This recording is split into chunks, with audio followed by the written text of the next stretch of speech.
now on to accounts payable warrants 3. Do I have a motion to approve accounts payable warrants 3? I will make a motion to approve accounts payable warrants 3. And I'll second that. All in favor? Aye. Aye. So we have 2 ayes and 1 abstention, so a motion does not pass. We'll revisit that another time. Okay, now we are moving on to superintendent informational items. Yep. We just want to make one adjustment to today's agenda. The staff cell phone conversation. Just recently, Governor Ferguson made an announcement about his intent to work with the legislature to put in place a phones away during the day, and so we know that that's going to impact all schools across Washington and certainly the schools here in Othello. Part of that conversation will involve how our staff interact with technology themselves, and that's the work that Dr. Mirich led. Additionally, today I had a chance to meet with Will Von Brock from McFarland Middle School, Kat Atchison and her team from the high school. Dr. Meek and John Wiseman were part of the conversation. For us thinking about AI, meta glasses, some of the other impacts that are come along with that. So we're going to push that presentation back until the 27th. I know that particularly for Director Pruneda and Director Prowse, they had some energy around that following the WASDA conference. So I think it's important that they're here to hear that information and to have follow-up questions. So today we're just going to have the hub presentation, and so we'll invite that team forward to share with us what I would only qualify and classify as a real success and I think a high point for the district this year, and that's the transition from DOHS to Othello High School. And I think there's some exciting information to share, some lessons learned, and a little bit to talk about next steps. So I welcome the team to share with you that update. Thank you for having us. So as Dr. Perez shared, about a year and a half ago, we started the conversation around closing DOHS and reintegrating the kids back to the high school. And so the original objective was to provide, or today's presentation is to give you that. So we had originally sat down and thought, what is the purpose? And it was to create systems of support for students and staff so that everybody knows that they're known and cared for, and creating a culture where everyone's equipped and everyone feels like they're connected to the building. And so we've started some intentional work. One of the first steps after we created our purpose statement was we had talked to DOHS students, teachers, staff, both at OHS and DOHS. We talked to just a variety of different stakeholders, and then we ended up looking at various themes and patterns from what we had heard from all of the stakeholders. And initially these were the top four, which was culture of caring and respect, systems of support, effective communication, and technical structures. Within that, we also looked at what are the good things OHS is doing, what are the great things DOH is doing, and how do we integrate them together to fit what's been happening there. And so this was also happening at about a time where we also started a partnership with Dr. Selena. He is a consultant that we've been working with who has turned around Sunnyside High School. I know I've talked about or mentioned him a couple of times, and he really helped us really think about that work and what it meant for this last year, and how we do things like collect data and get on the same page with our counselors and partner with them so that we can really all be talking the same language and be on the same page when it comes to how they're talking about graduation rates and collecting data and how we're looking at it from both perspectives. And that was another piece that helped us think about the integration process of of OHS. And he was also, when he did his work at Sunnyside, this was one of the things that he had also done when he was at Sunnyside, was closing an alternative program and putting them at Sunnyside as well. And so that was it was nice to have someone that's already gone through it to help us walk through and really make sure that we're intentional with the steps and the things we need to consider as we're working on the support systems for our students. If I could just, if you'll stay on that slide just for a second, Kat. I do want to say that our initial engagement with Dr. Selena and his team was before the decision was made to close DOHS. Him being part of our conversations, and our thinking group helped facilitate some of those conversations. So I do want to acknowledge that. But the process with him had started before that. The other thing about the book title, Powerless to Powerful, and that whole mindset, it really is about making sure that staff feel connected at school and that they feel like there's purpose in their work. What we also discovered, and I think if you think about the student experience at DOHS the last decade, they have felt more connected to that school. When you listen to them talk about the powerful stories that exist there, it's because they feel more empowered than they did at Othello High School. And what I think is important to share is some of the evidence and data that they're going to share tonight. I think some of the celebrations you're going to hear from Josh Tovar and from Amy Paris. It's so exciting to see that those kids felt empowered. We didn't get them all, right? That doesn't happen every year, but there were some really exciting things that happened at the high school, and this group right here thinking about how to bring those practices over. That book title is, I think, a real good description of what happened for those students and their families. So one of the things that we had talked about after we did stakeholders and we started processing everything, some of the end outcomes that we had committed ourselves to when we circled back with the stakeholders were, we had also at the time just started the Husky Pack for our freshmen and being really intentional around those supports. So we were going to continue with that. The Husky Hub, which you'll hear about, was going to be a new piece and how all of that happens, and Josh and Amy will talk about that. And then being really being more intentional around individualizing students' learning, not just based off of 504s or IEPs, but just looking at the student as a whole and what are supports and resources we can utilize to support families and students. And then again, credit alignment, having conversations, open conversations around how our counselors, and really being intentional around how we're partnering with our counselors and looking at their case management and their the ASCA model, and making sure that they're meeting the 80% direct caseload versus the housekeeping more items. And then we integrated our online ODL program, and then from that's come the opportunity program and Josh's work around our truancy process that's also fit within that. So with that, I'm going to turn it over to Amy, and she'll kind of talk about the Husky Hub and some of these other programs a little bit more in depth. All right, thank you. So this has been a great team and kind of a process to work with this year. I think the three of us plus the APs from the high school, SkillSource, Dr. Meek, the counselors have all been really key people, and the staff at DOHS or at the Hub to kind of build this and develop it over the years. We had lots and lots of meetings and just kind of a rolling agenda on, okay, we've lived this, how are we going to improve it? It was a really good process. So I'm just going to kind of quickly go over the vocabulary. All these words are new and people kind of toss them around, so I'm going to explain what they are. So the Hub kind of was born out of those three words that came from focus groups that we learned mostly from DOHS families. The Hub itself is actually just a physical location. So when kids say, I'm going to the Hub, or maybe after a suspension or something really stressful in their life and they can't attend in-person regular direct instruction, which is what we want, Tier 1 for all kids. Sometimes extenuating circumstances show that they need a more individualized plan. So that's what is happening at the Hub. It's supporting students. Also, that's where our alternative learning program is. So the Hub staff, led by Josh, kind of oversees all of those programs. There's a lot of context here. I think we just wanted you to understand the resource and have something to go back to if you have to explain it or answer questions. We won't read through all of it, but Opportunity is a very individualized program, like Kat mentioned. students land there for various reasons. It's very temporary. It takes place of students that we've lost in the past if they got in trouble, or maybe they were pregnant and parenting, or life happens. This is a way that we can individualize a plan for 7th through 12th graders.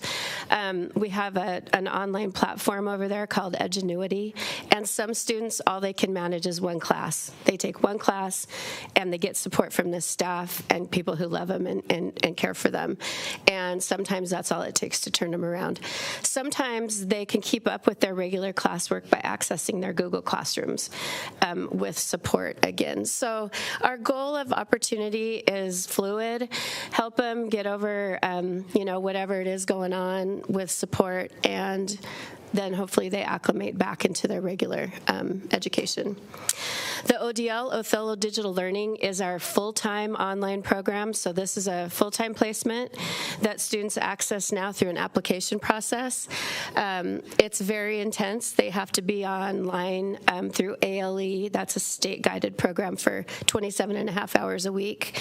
It does start with an application with their counselor, because what we've learned is the counselor a lot of times can help mitigate whatever is going on where they think they need to go online. It always sounds easy and like nice to stay in your pajamas and be online all day. But the reality is there's a lot to it. It's intense. It's a really good way for a small population to get their education. So that's housed at the Hub also.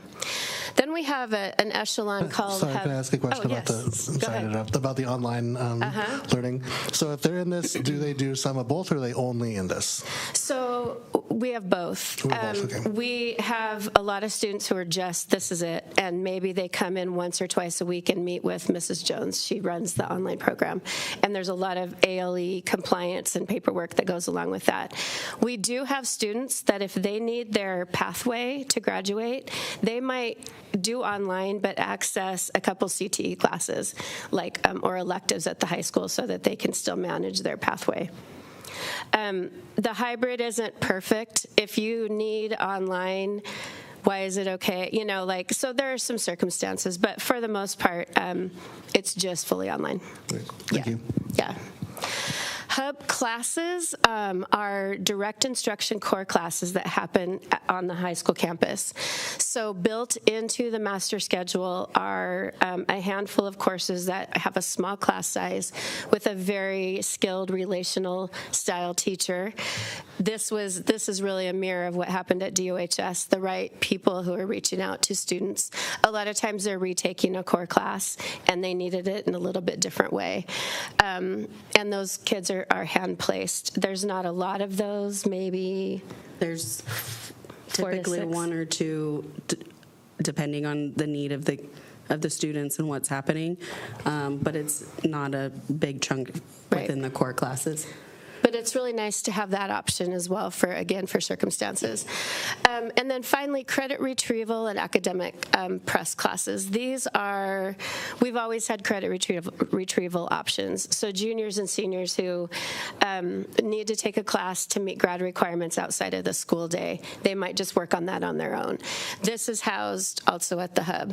Academic press classes, if the master schedule allows, there might be a teacher here and there for a couple trimesters who monitor a group of students in their classroom taking online classes. So it would be built into their school day. But again, it's a small percentage if the master schedule allows. And then SkillSource, and one of our SkillSource friends is behind us. SkillSource has been an incredible partnership. It is really the tip of our pyramid, the last kind of way for students to graduate.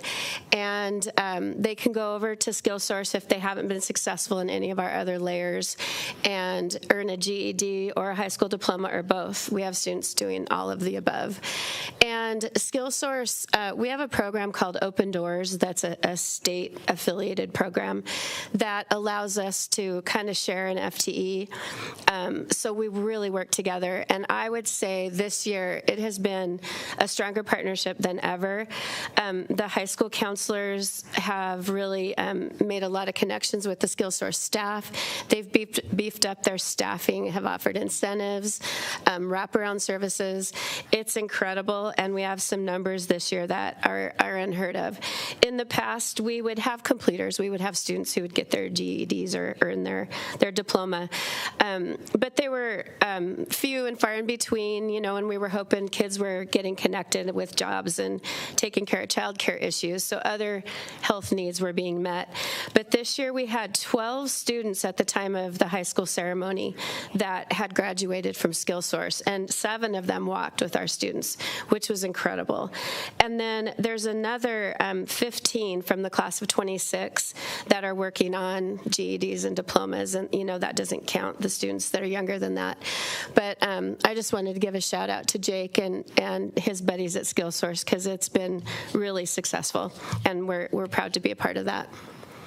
And then finally, I think one of the coolest things about the Hub is that it's really welcoming to all types of students. There's a lot of other things that are housed there. So there's MSAs, so migrant families can come in there and get support. College-bound kids through TRIO and Gear Up are over there. That's where the military branches and recruiters hang out. Athletics is over there, Carlos and his secretary, the SROs. So you see all kinds, all walks of life in and out of the Hub, and so it's really cool to have it on the campus, and it's a fun, healthy place to be. Here's my buddy Josh. Before we move on, could you go back to slide 3? Slide 3 from the Hub, or all the way back? All the way back. Okay. To the themes. Keep going. One more, I think. More? That one. So I think it's important to come back to the purpose statement that Principal Atchison shared at the beginning. So this idea of systems and resources. You just heard about a lot of systems and resources that are available for students.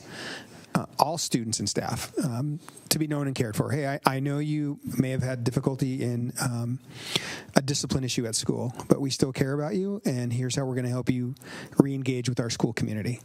Hey, I know something may have occurred in your life health-wise that kept you out of school and a number of absences, and now you're behind. Here's some resources we can help you with. Hey, I think we've tried a couple of these things, and you're about to age out, but we have some really good partners at SkillSource. We think they can equip you and prepare you for a GED or for a diploma. All of those efforts being coordinated. I think that's why the name Hub is so brilliant when they came up with that this really is a center for students who we might otherwise lose in our community that are going to be in our community. And I just wanted to call your attention to everything they just shared there over 15 minutes really feeds into that purpose statement that they developed. I think it's impressive work. So good evening. I'm going to get us back to where we were at. Tell me. Keep going. So Ms. Atchison and Ms. Ferris have been talking about kind of the purpose and then the programs. I'm going to give you some details in regards to, we were all skeptical in regards to what was this transition going to look like and how would our kids respond. We heard from them before we did the merge, and now afterwards here's some feedback.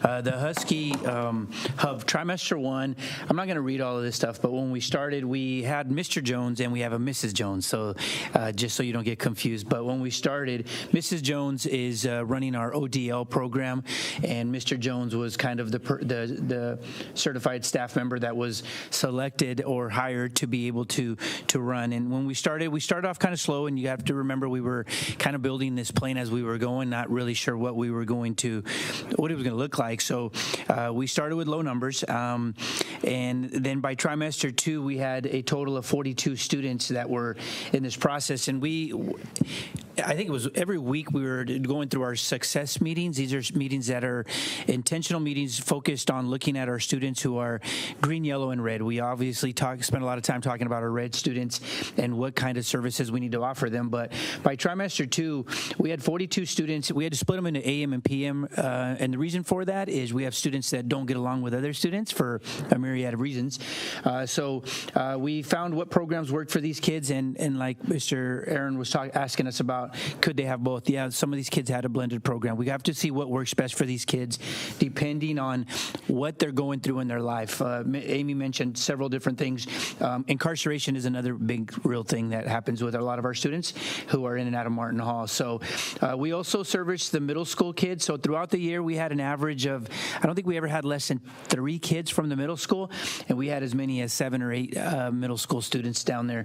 And they were there for whether they were part of the ODL program or they were part of the opportunity program because they were short-term and long-term suspended. So even though a student was suspended, we still offered them the opportunity to continue coming to our building so that they could continue working through Google Classroom so they wouldn't fall behind whether they were MMS or OHS. So again, there was the credit recovery courses outside of the normal school day, which Amy alluded to as well.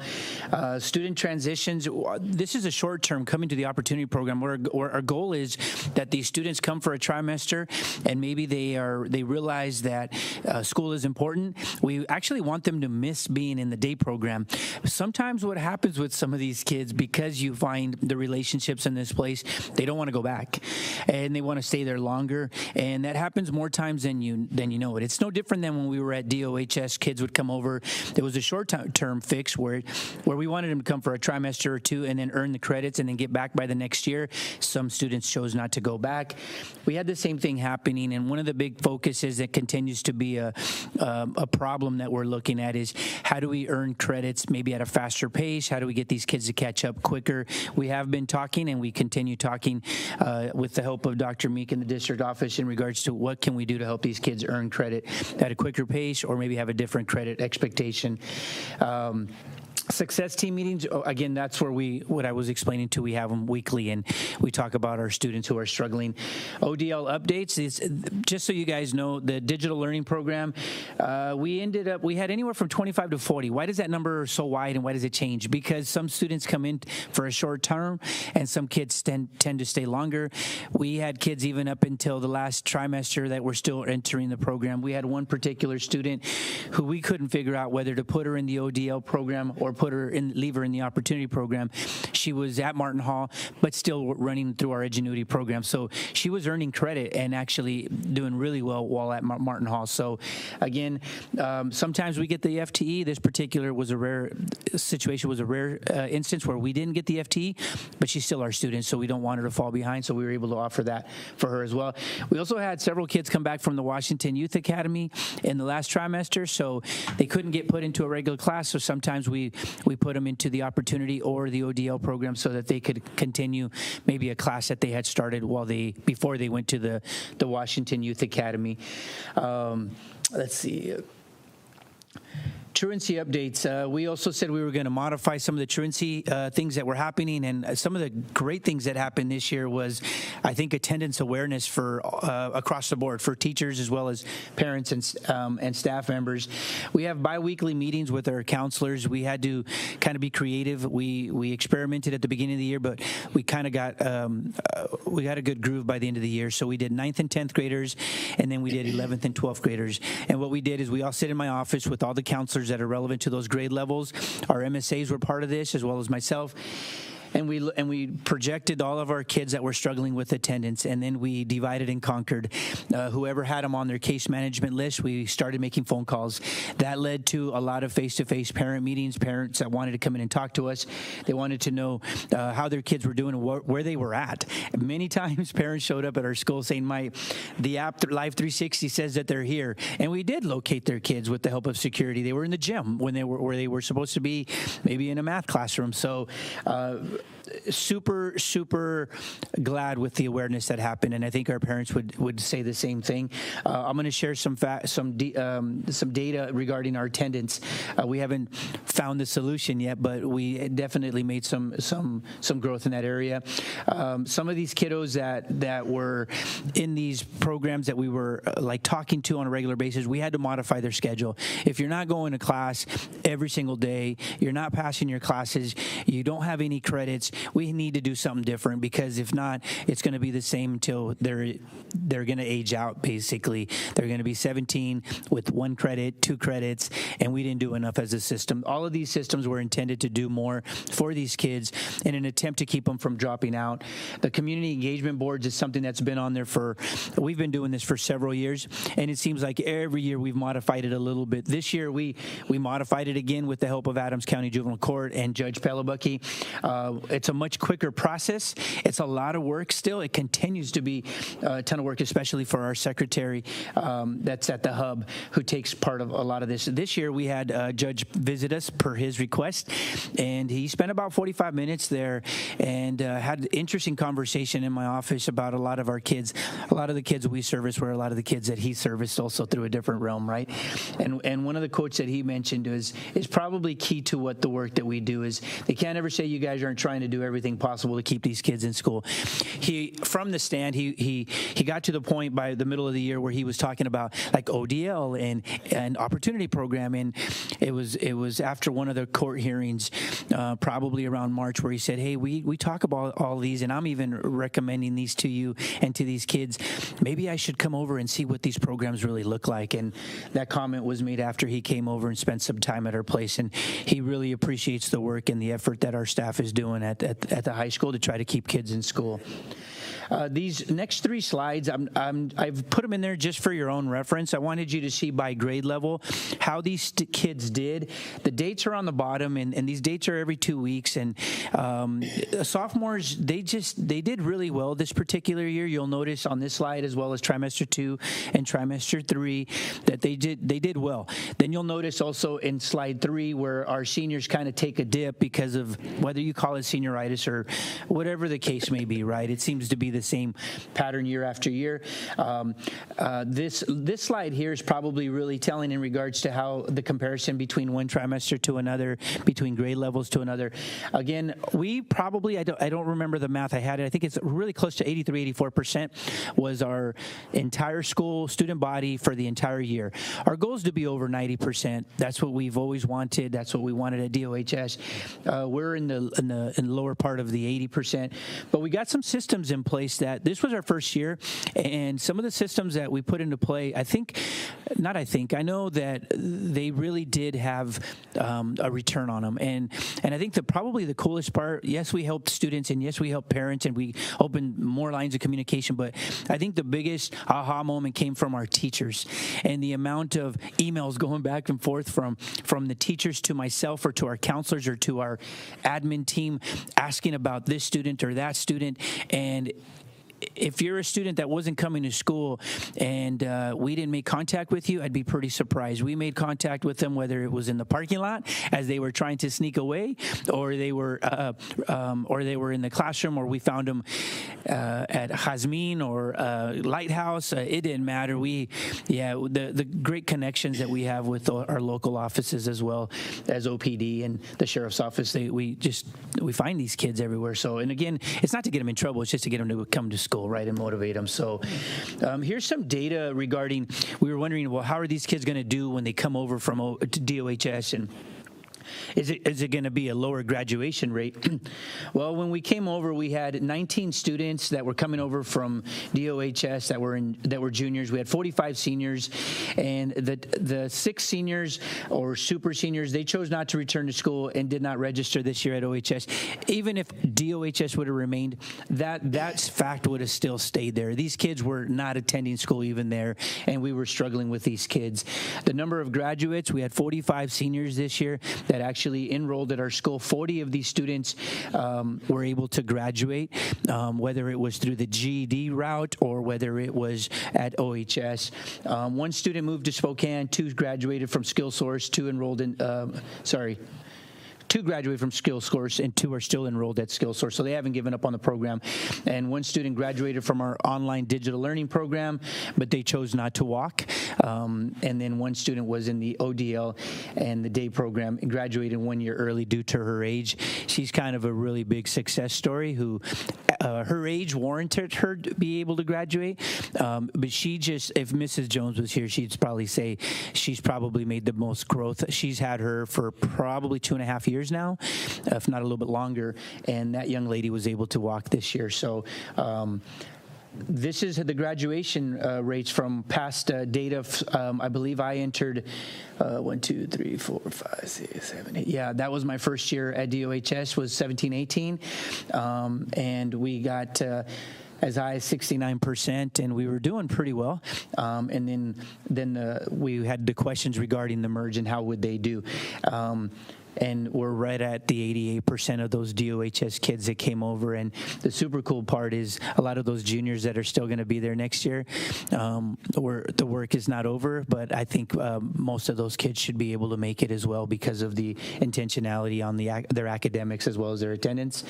This is a comparison on what does this look like and what it compared to like OHS students. We don't have that last box filled in yet until we get those final data pieces from the state. But I believe, and I'll go out on a limb saying this, I think DOHS students actually are going to help this final percentage, and we did not hurt what we thought, right? And I think whether people stated it out loud or not, it was still something that we were leery about. And I think our kids transitioned very well. I think our teachers at the high school embraced them, our student body embraced them, and made them feel very welcome, like Pete said. And this was our kids that I almost didn't make it to this picture, but they were in the gym without myself. And those are all kids that were at DOHS or at SkillSource, but they've all stepped foot at DOHS, and they graduated this year. I haven't counted them, but I'm sure there's probably close to 38 or 40. But we might have missed a couple that were not in that picture, but. This is our presentation from Othello High School and the transition and how we did, and I think we did a good job. So we would like to hear from you guys questions that you guys might have. Go ahead. So, yeah, we don't get to see the day-to-day like you do, but we noticed at graduation that there was a sizable representation from former DOHS students, and we were really happy to see that. So thank you for all the work you did. Mm-hmm. So these students have always been near and dear to my heart.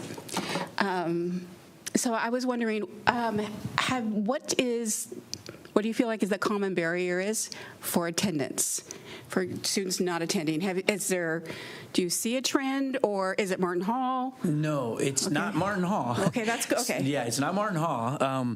The trend is it's just some people call it laziness, and there's probably just a lack of motivation, but what's fueling that is mental health, and then there's no motivation at home.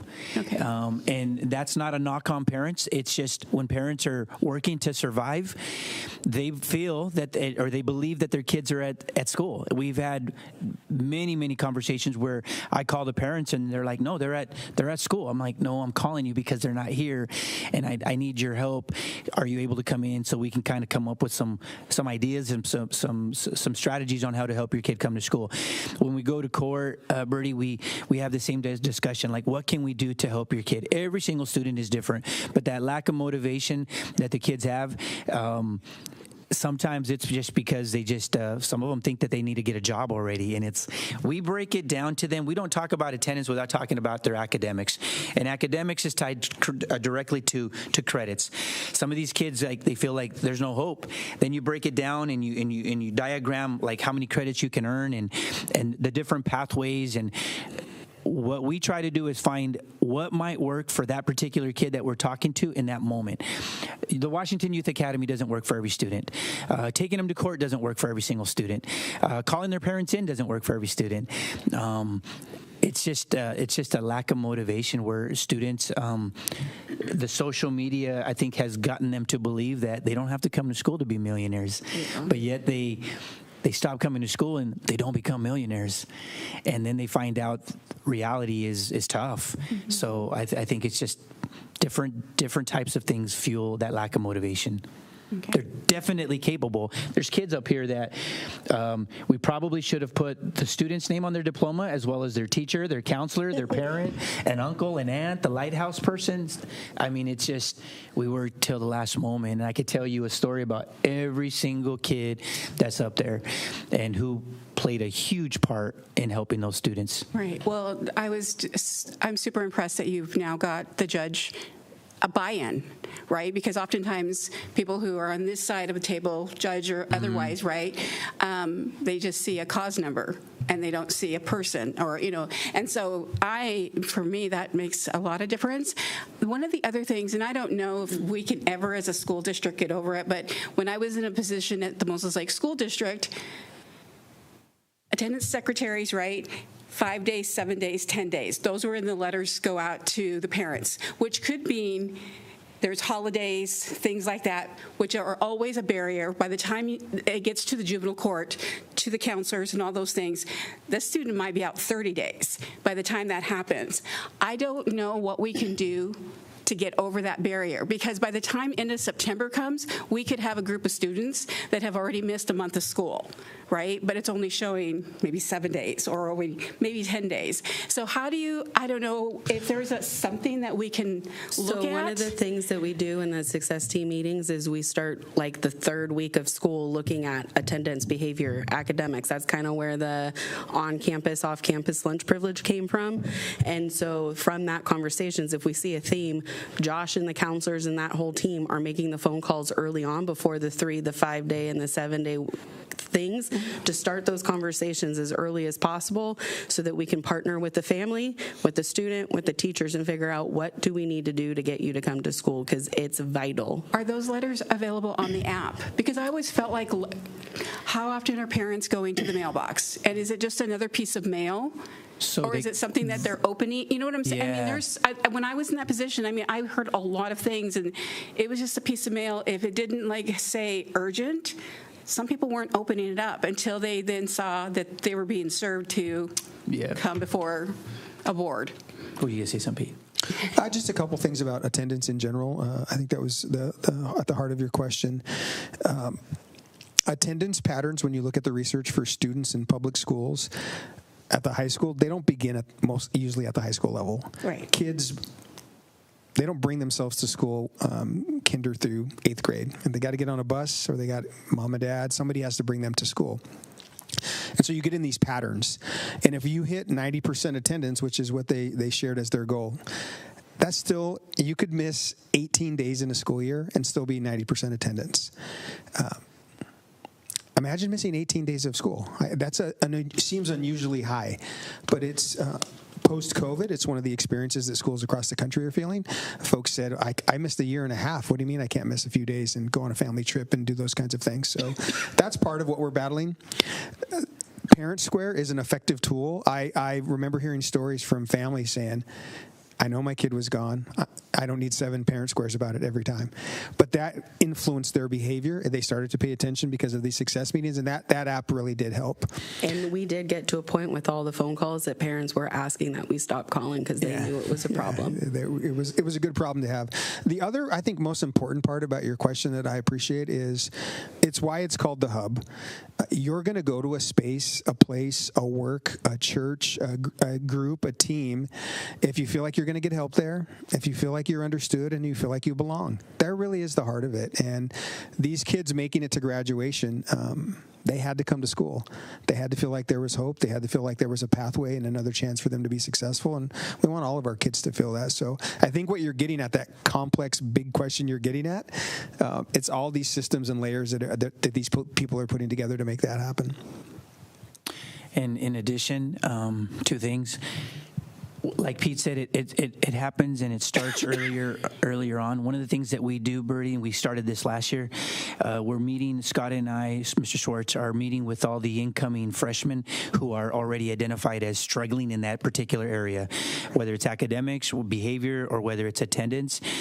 We have one of the lowest numbers of this incoming class, so that means that the attendance is improving. But one of the biggest assets that we found is forming this alliance with the family, with the parents, because the punitive stuff doesn't happen. I'd be lying to you if I said that, we're on top of all the 5, 7, 10 letters and we're meeting with all these kids. The school is enormous. We couldn't keep up at DOHS with some of the requirements by the state. So what do? We look at the list and we look at, okay, who are the kids that are the worst and what are their ages? Because once they turn 17 and 18, the court doesn't want to see them there, right?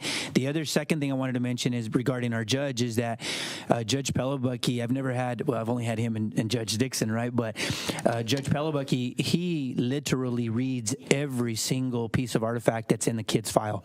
And he reads it before he gets to court. It's amazing. And so by the time we've taken student X to court 3 or 4 times, the judge knows whether they're lying, whether they're making excuses for their behaviors, and as well as the family that's there to represent them. We can't save every student, but we do our best, and we do early intervention as much as possible. But like Pete said, hopefully these systems and these privileges by getting to go off campus and other incentives that we're going to start this year, hopefully that motivates kids to come in school. But as they get older, and you'll see it in the data, your juniors and your seniors, it's harder to motivate those kids because they have so many things pulling them in different directions. But it's a lot of work every single week. Yeah. He mentioned mental health. I think it'd be remiss to not mention mental health and substance use as well, whether it started with that and manifested into attendance or vice versa. But those are individual things that we're working on with partnerships with CBHA and the counseling support. We have a new position that we're hiring for at middle school that's hopefully going to bridge a gap that we have in 4th through 8th grade for some severe behaviors. So the Healthy Youth Survey, I'd like to get that in front of you guys. It's really sad in a lot of ways, but there's also some hopeful things in there too. But that's an underlying thing that, man, kids are just dealing with a ton more mental health issues. And then substances are so easy to get. So there's that too.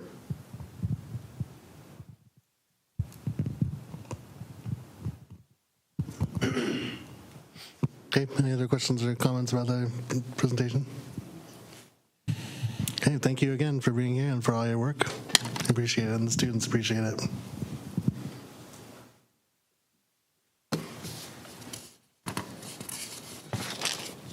Anything else for superintendent informational items? All right.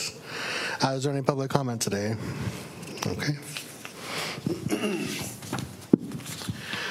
Can we look at the upcoming events for the board, the calendar? So we have another meeting on July 27th, and that one is at noon. And then meetings on August 10th and August 24th. And then we're already at August 27th, first day of school. Do we know just a month and a half away. On the 27th, will the executive piece be before or after? On which day? On the 27th. The 27th? Executive session. What would you prefer? I just need to know. So when you know, let me know. Okay. Okay. Anything else for the calendar, upcoming events? Okay, we will move on to board assessment of the meeting. Great presentation. That's something that we have been, we keep our eye on and always love to hear about. So happy that that's being successful. Yeah, excellent. Yeah. I love seeing the partnerships that you talked about with SkillSource and with the judge and the ongoing. And I can't say enough. And I know there's a whole team, but Josh back there, can I just say this to you, Mr. Tovar? You were the glue to Desert Oasis, and I think that the success is because a huge part of you coming in and leading that. So thank you.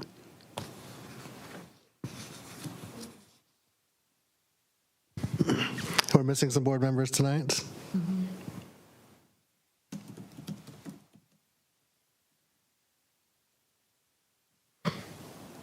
Anything else for self-assessment of the meeting? Okay, with nothing further, we will go ahead.